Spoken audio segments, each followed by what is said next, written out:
Hey guys, today I want to go over top 5 things that I do not like about the new 2016 MacBook Pro. First is the lack of ports, which I'm pretty sure is on everyone's list of things why they don't like the new MacBook Pro. The lack of ports simply because everyone needs to be buying USB-C adapters nowadays to really use this computer to its full potential. Now there are obviously ways around it by getting a USB USB-C dock, not a dongle but a dock.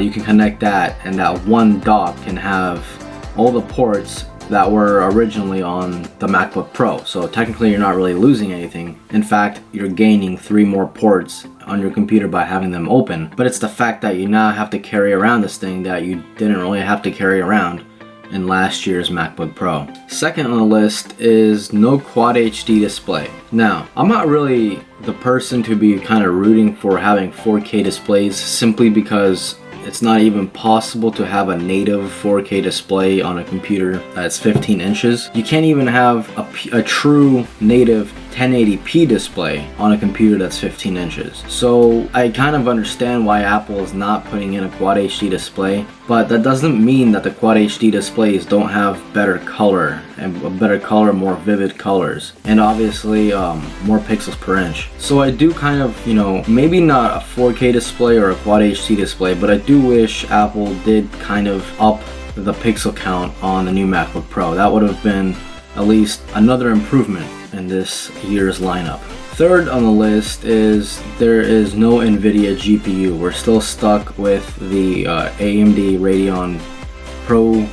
Well, mine had the Pro 450 graphics. So we're still stuck with that. Now this is kind of bad on multiple ways because all of the Adobe stuff is more compatible with NVIDIA, not so much with AMD.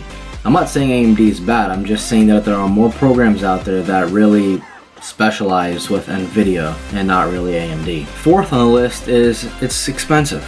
We all know this is nothing new. Apple always releases expensive stuff, but this year it's almost too expensive. $2,400 for the base model 15-inch. $2,400, okay?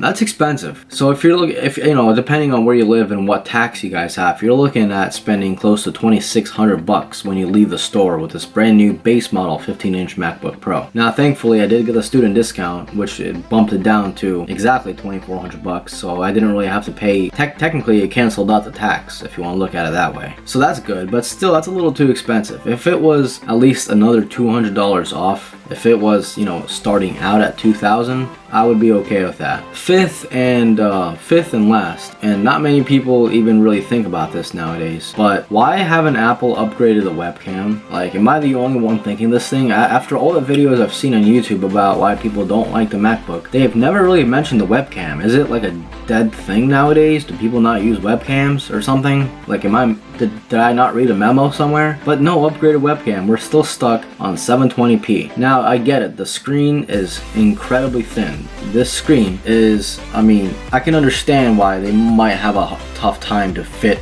a 1080p webcam in here. But that kind of goes to show that thinness isn't always the best. I would be totally okay if they kept the original size of the MacBook from last year, added at least a better display. It doesn't have to be Quad HD, but at least something that, you can really look at 2 displays at the same time and say, wow, that's a change, But if they could have done that, added a better webcam, that by itself, I would have been like, all right, I can better see the justification of $2,400, okay? But, I don't think they're ever going to change the webcam. I honestly think in 20 years, this thing is still going to have a 720p webcam, which is incredible. It's actually the only reason I got this camera right now, because the webcam on here is so horrible. Like, if I were to be recording right now, everything would be noisy. You would literally see noise everywhere. So that's why I have this camera. And that concludes my list of 5 things why I do not like the MacBook Pro. Stay tuned and subscribe if you want to see the top 5 things that I do like about the MacBook Pro. I'll be honest, there are more things I like about it than things I dislike about it. And that really goes with any product that you buy that you like. But these are the top 5 things that really kind of, I just don't get it. I don't get why they did that.